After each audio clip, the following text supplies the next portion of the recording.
Vishwaksen cinema అయినటువంటి Gaami release అయిపోయింది. విద్యాధర్ కాగిత డైరెక్ట్ చేశారు. UV creations through cinema release అయింది.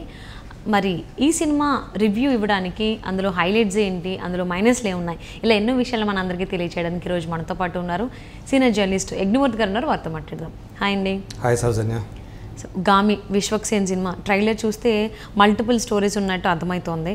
అసలు డైరెక్టర్ విద్యాధర్ కాగిత అసలు ఈ స్టోరీ త్రూ అంటే ఈ సినిమా త్రూ అసలు ఏం చెప్పాలనుకుంటున్నారు ఏంటి? ఫస్ట్ ఆఫ్ ఆల్ విద్యాధర్ కాగిత ఇదే అతని మొదటి సినిమా అంటే మనం నమ్మాలి. ఎస్, అంటే మొదటి సినిమా కదా, ఇంక ముందు ఇంకా ఆల్రెడీ తీశారు ఆయన షార్ట్ ఫిల్మ్స్ తీశాడు. Short films. సో అతని వెరీ ఫస్ట్ ఫీచర్ ఫిల్మ్ ఇదే. సో అందుకనే మల్టిపుల్ స్టోరీస్ ఉన్నాయి. మనం ఈ సినిమా చూసినప్పుడు ఇది అతనికి ఫస్ట్ ఫిల్మ్ అంటే మనకు నమ్మబుద్ధి కాదు. అందుకని మనం నమ్మాలని ఎందుకు చెప్పినట్టు అందుకు నమ్మబుద్ధి కాదన్నమాట. ఎందుకంటే అలాంటి ఒక అంటే రెగ్యులర్గా మనం చూసే ఏ అయితే కమర్షియల్ ఫార్మాట్ సినిమాలు ఉంటాయో వాటికి చాలా ఫార్ అవే ఉంటుంది ఈ సినిమా. సో ఆ థీమ్ అలాంటిదే, డైరెక్షన్ కూడా అలాగే ఉంది. సో దీన్ని ఇలాంటి సినిమాని చేయటానికి ముందుకు వచ్చినందుకు ముందు మనం విశ్వక్సేన్ని మనం అభినందించి తీరాలి. సో తను ఇందులో దాంట్లో చూపించినట్లుగా మీరు చెప్పినట్లు ట్రైలర్లు ఏవైతే మనకు కనిపించాయో అట్లాగే ఈ సినిమాలో కూడా అంటే స్క్రీన్ అంతా తను కనిపించడు. ఇది తన ఒక లేయర్లో తను ఒక కనిపిస్తుంటాడు. ఒక లేయర్ తనదైతే ఇంకొక దీనికి సమాంతరంగా ఇంకొక 2 లేయర్స్లో కథ కనిపిస్తూ ఉంటుంది. అందులో ఒకటి దేవదాసి వ్యవస్థకు సంబంధించింది కూడా ఉంటుంది. మనకు తెలిసినటువంటి అభినయ. సో తను ఈ పాత్రని ఆమె మనకు తెలుసు, ఆమె ఒక బధిరురాలు అయినప్పటికీ కూడా ఆమె మాట్లాడుతున్నట్టే అంతా కూడా నిజంగానే ఆమె మాట్లాడుతున్నట్టే మనకి సినిమాల్లో ఆమె కనిపిస్తూ ఉంటారు. అలాంటి ఒక దేవదాసి దుర్గా అనే ఒక పాత్రలో ఆమె కనిపిస్తారు.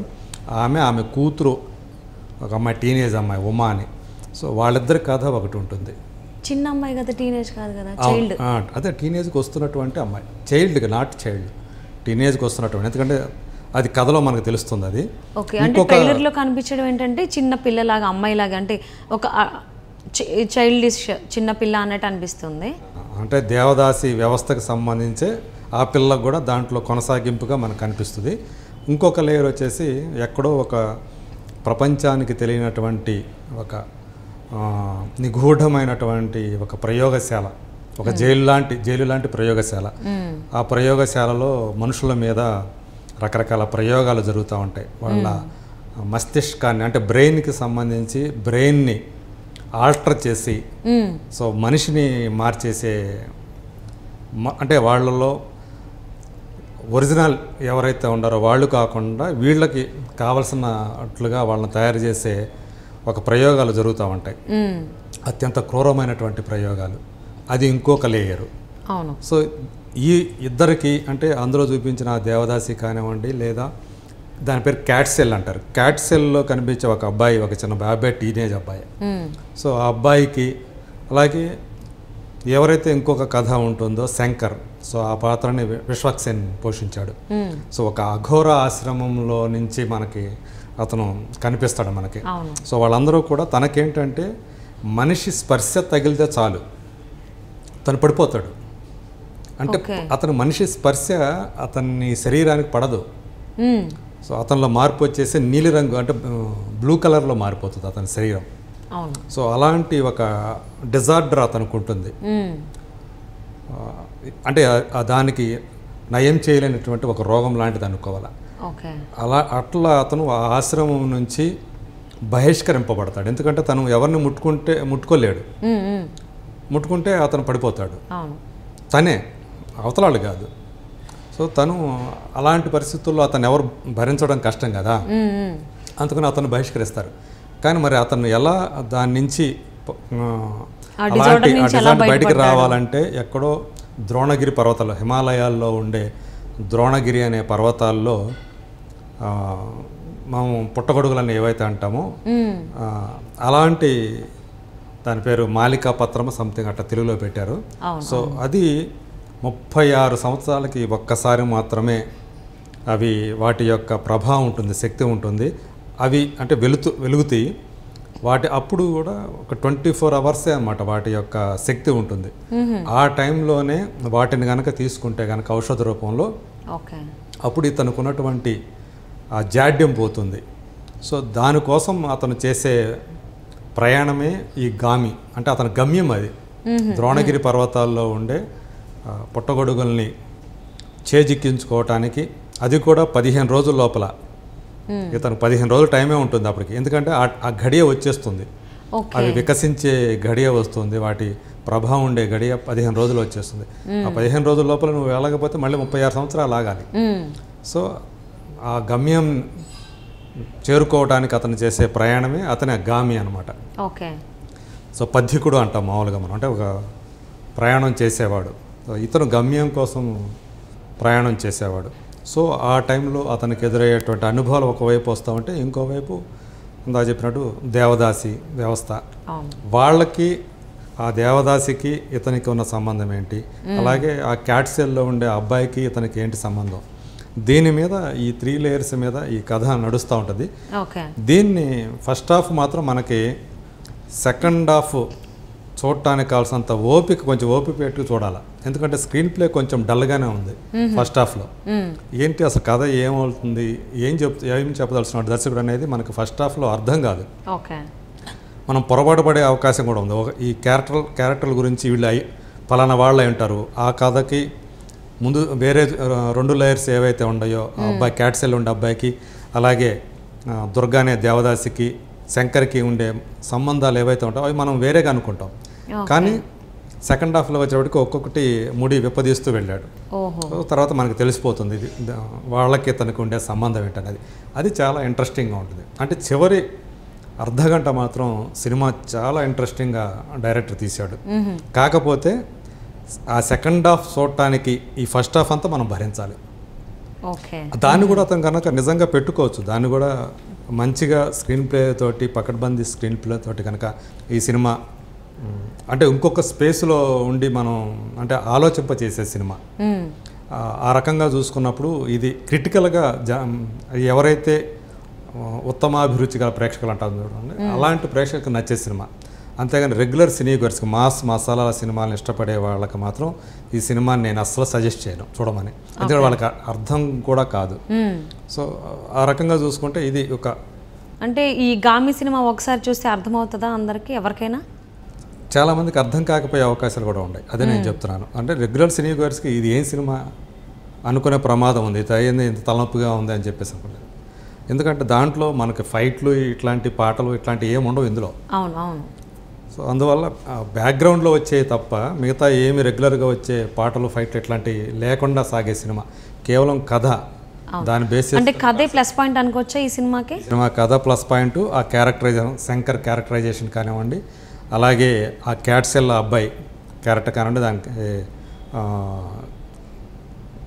కోడ్లు ఉంటాయి కదా, అలా కోడ్ పేరు ఉంటుంది అన్నమాట, 333 అని ఉంటుంది, క్యాట్ 333 అని అట్లాంటిది ఏదో ఉంది.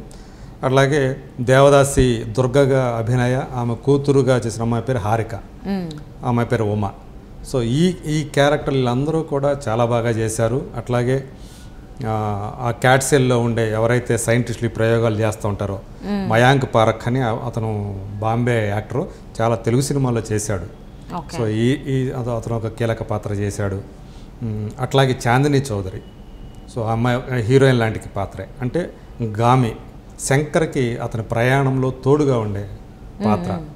సో ఇలాంటి అంటే ఆ దారి తెలిసినటువంటి, ఎక్కడికి వెళ్ళాలా, ఆ ద్రోణగిరి పర్వతాలకి తక్కువ కాలంలో వెళ్ళటానికి దారి తెలిసిన అమ్మాయి అనమాట. సో వాళ్ళ ప్రయాణం అదంతా కూడా బాగానే ఉంటుంది. బట్ మైనస్లోకి వచ్చేటప్పటికి ఇది రెగ్యులర్ సినిమా కాదు, పాటలు ఉండవు, రెగ్యులర్ ఫైట్లు ఉండవు, ఆ రకంగా వాళ్ళు మసాలాలు ఏమి ఉండవు. సో అవి మైనస్లు అని చెప్పాలి. అంటే రెగ్యులర్ సినీ గోయర్స్ దృష్ట్యా కనుక చూస్తే కనుక. సో సినిమాటోగ్రఫీ కానీ, విఎఫ్ఎక్స్ వర్క్ కానీ, ప్రొడక్షన్ వాల్యూస్ కానీ చాలా ఎక్సలెంట్గా ఉన్నటువంటి సినిమా. సో దీనికి 2 మ్యూజిక్ డైరెక్టర్లు, శ్రీకార్ అగస్త్య అని, నరేష్ కుమారన్ అని చెప్పేసి వీళ్ళిద్దరూ మ్యూజిక్ ఇచ్చారు. అట్లాగే విశ్వనాథ్ రెడ్డి అని చెప్పేసి అతను సినిమాటోగ్రఫీ. వీళ్ళిద్దరు వరకు చాలా ఎక్సలెంట్గా ఉంది. డైరెక్టర్ కూడా ఖచ్చితంగా నేను చెప్పగలుగుతాను, ఇతను ఇంకొంచెం శ్రద్ధ పెడితే కనుక తెలుగు సినిమా గర్వపడే స్థాయికి చేరుకునే ఒక దర్శకుడు అతనిలో కనిపిస్తాడు మనకి ఈ సినిమా చూసినప్పుడు. బట్ బాక్స్ ఆఫీస్ పరంగా, కమర్షియల్ యాంగిల్గా చూస్తే కనుక ఇది పెద్దగా ఆడే సినిమా కాదు, ఎందుకంటే సింగిల్ స్క్రీన్స్లో ఆడే సినిమా కాదు, మల్టీప్లెక్స్ సినిమాగానే నేను చెప్పగలుగుతాను ఇప్పుడైతే దీని గురించి. సో మరి ఇప్పుడు వరకు విశ్వక్సేన్ నటించినటువంటి సినిమాలకి ఇది చాలా సరికొత్తగా, చాలా డిఫరెంట్గా, అంటే రిస్క్ చేశాడనే చెప్పుకోవాలి విశ్వక్సేన్. సో అంటే ఇదొక మైలురాయిగా ఇలాంటివి క్యారెక్టర్స్ కూడా విశ్వక్సేన్ చేయగలడు అని నిరూపించుకున్నాడా ఈ గామి సినిమా ద్వారా? నిజానికి అతనికి బాడీ లాంగ్వేజ్కి ఇది అసలు సరిపోని సినిమాగా మనం భావించాలి ఫస్ట్ అయితే. కానీ అలాంటి తను ఒక పాగల్ లాంటి సినిమా చేసిన, లేదా ఫలక్నుమా దాస్ సినిమా చూసుకున్నా, సో వీటిల్లో అతని బాడీ లాంగ్వేజ్ మనకి తెలుసు. ఒక ఫెరోషియస్ గైగా ఆ టైప్ ఆఫ్ రోల్స్లో అతను బాగా రాణిస్తాడు. బట్ ఇందులో చాలా సీరియస్గా, చాలా అతి తక్కువ సంభాషణ ఉండే పాత్ర, కంప్లీట్లీ ఎక్స్ప్రెషన్స్ త్రూనే వెళ్తుంది. సో అది అతనికి బాగా సెట్ అయింది. నిజానికి ఇలాంటి తక్కువ సంభాషణలు, ఎక్కువ ఎక్స్ప్రెషన్స్ ఉండే పాత్రలు కనుక అతను లభిస్తే అతను రాణిస్తాడు అనేది ఈ సినిమా ద్వారా పురోగతి. పైగా ఏంటంటే ఇది గ్లామర్ క్యారెక్టర్ కాదు, మొత్తం అఘోర టైపు వేషాలు, మొత్తం జడలతోటి, తర్వాత ఒకటే బట్ట, సినిమా మొత్తం అదే కనిపిస్తుంది మనకంతా కూడా. సో అదే రకమైనటువంటి ఒకటే ఆహారంతో మనకు సినిమా అంతా కనిపిస్తాడు, ఒకటే కాస్ట్యూమ్తో కనిపిస్తాడు. సో అయినప్పటికీ కూడా అతను ఆ పాత్రలో రాణించాడని చెప్పాలి. సో అందరూ కూడా ఆమె ఎక్సలెంట్ ఆర్టిస్ట్గా ఈ సినిమా మనకు కనిపిస్తుంది. ఆ అబ్బాయిగా చేసిన అతను కూడా క్యాట్సెల్లో మహమ్మద్ అని చెప్పేసి ఆ అబ్బాయి చాలా బాగా చేశాడు. సో అందరూ కూడా ఎవరికి వాళ్ళు తమ పాత్రలకి, అంటే ఆర్టిస్టుల పరంగా చూసుకుంటే అందరూ నోన్ పర్సన్సే ఉన్నారు. బట్ ప్రొడ్యూసింగ్ దగ్గరకు వచ్చేసరికి ఫండ్ రైజ్ చేసి సినిమా తీశారనేది వినిపిస్తుంది. ఒక 3-4 కలిసి చేసిన సినిమా. ప్రధానంగా కార్తీక్ కూడా పార్టిసిపేషన్ ఉంది, తమిళ మీడియా ఉంది, చాలా ఉన్నట్టుగా తెలుస్తోంది. సో అలా చేయాల్సి వచ్చిందా? అంటే ప్రొడ్యూసర్స్ ఎవరు రాక అందరూ కలిసి ఫండ్ రైజ్ చేసుకుని చేశారా? ఎందుకంటే దీని ప్రొడక్షన్ వాల్యూస్ చాలా రిచ్గా చేయాల్సినటువంటి సినిమా. మీకు అంతా కూడా వేరే రెగ్యులర్గా సెటప్ చేసే సినిమా కాదు.